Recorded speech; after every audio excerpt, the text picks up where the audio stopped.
తిరుమల లడ్డు నాణ్యతపై రాజకీయ దుమారం రేగుతుండగా తాజాగా వెలుగులోకి వచ్చిన రిపోర్ట్లో మరింత సంచలన నిజాలు బయటపడ్డాయి. తిరుమల వెంకటేశ్వర స్వామి వారి లడ్డు ప్రసాదం తయారీలో ఉపయోగించిన నెయ్యి శాంపిల్స్ను పరీక్షల కోసం నేషనల్ డైరీ డెవలప్మెంట్ బోర్డు ల్యాబొరేటరీస్కి పంపించారు. గుజరాత్లోని ఆనంద్లో ఉన్న ఈ ల్యాబొరేటరీకి దేశంలోనే కాకుండా ప్రపంచవ్యాప్తంగా మంచి గుర్తింపు ఉంది. తిరుమలలో ఉపయోగించిన నెయ్యికి సంబంధించి ఈ ల్యాబ్ పంపించిన టెస్ట్ రిపోర్ట్లలో నెయ్యి కల్తీ అయినట్లుగా తేలింది.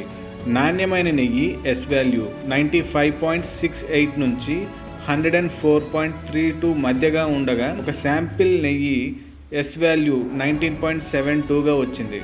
మరో 2 శాంపిల్స్లోనూ ఇంచుమించుగా 20కి అటు ఇటుగా ఎస్ వాల్యూ ఉంది.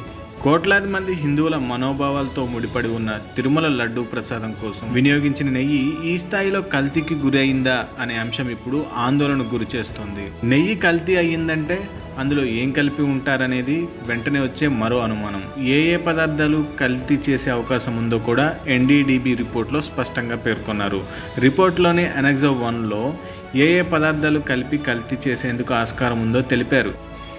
ఇందులో soybean, sunflower, olive, rapeseed, linseed, గోధుమ జెర్న్, మొక్కజొన్న జెర్న్, పత్తి గింజలు, ఫిష్ ఆయిల్, కొబ్బరి, palm kernel fat, palm oil, beef tallow, lard ఇలాంటి పదార్థాలతో నెయ్యిని, నూనెను కల్తీ చేసేందుకు ఆస్కారం ఉందని ఎన్డీడీబీ రిపోర్ట్లో పేర్కొన్నారు. ఈ జాబితాలో ఫిష్ ఆయిల్, బీఫ్ టాలో, లార్డ్ ఉండటం ఆందోళన కలిగిస్తోంది.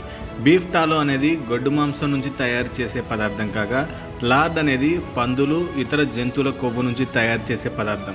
తిరుమలలో ఉపయోగించిన నెయ్యిలో ఈ పదార్థాలు కూడా కలిశాయా అనేది ఇప్పుడు ఆందోళన కలిగించే అంశం. ఈ పదార్థాలను కలిపి నెయ్యిని కల్తీ చేసేందుకు ఆస్కారం ఉందని మాత్రమే ఎన్డీడీబీ రిపోర్ట్లో ఉంది. కానీ ఖచ్చితంగా అవే కలిపారని మాత్రం ఈ రిపోర్ట్ ఆధారంగా చెప్పలేం. అలాగని జంతువుల కొవ్వు కలిపి కల్తీ చేయలేదని కొట్టిపారేయలేం. ఇప్పుడిదే భక్తులను, కోట్లాది మంది హిందువులను ఆందోళనకు గురిచేస్తోంది.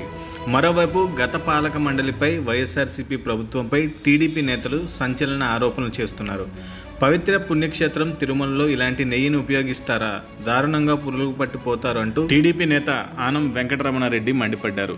మార్కెట్లో స్వచ్ఛమైన ఆవు నెయ్యి కిలో 1000 రూపాయలకు పైన ఉంటే మీకు 320 రూపాయలకే నెయ్యి ఇస్తామంటే ఎలా నమ్మారు అంటూ ఆయన ప్రశ్నించారు. ఈ అంశంపై సిబిఐతో విచారణ జరిపించాలని ఏపీ కాంగ్రెస్ అధ్యక్షురాలు వైఎస్ షర్మిలారెడ్డి డిమాండ్ చేశారు. చంద్రబాబు నాయుడు చేసిన ఆరోపణలో రాజకీయ కోణం లేకుంటే, భావోద్వేగం మీద రాజకీయం చేసే ఉద్దేశమే లేకుంటే, నెయ్యికి బదులు జంతువుల నూనెలు నిజంగా వాడి ఉంటే తక్షణమే ఉన్నత స్థాయి కమిటీ వేయాలి అంటూ ఆమె ఎక్స్లో పోస్ట్ చేశారు. ఇక ఈ అంశంపై కేంద్ర మంత్రి బండి సంజయ్ కూడా స్పందించారు. తిరుమల శ్రీవారి లడ్డూలో జంతువుల కొవ్వు, పంది కొవ్వు ఉపయోగించడం దారుణమని బండి సంజయ్ అన్నారు. కోట్లాది మంది విశ్వాసాలతో ముడిపడి ఉన్న ఈ అంశంపై సమగ్ర విచారణ జరిపించాలని ఆయన డిమాండ్ చేశారు. ఇది ఒక రాజకీయ దుమారమా లేక కక్కుర్తిపడి కాసుల కోసం చేసిన ఒక వ్యాపారమా? త్వరలోనే తెలియాలి అని కోరుకుందాం. ధన్యవాదాలు.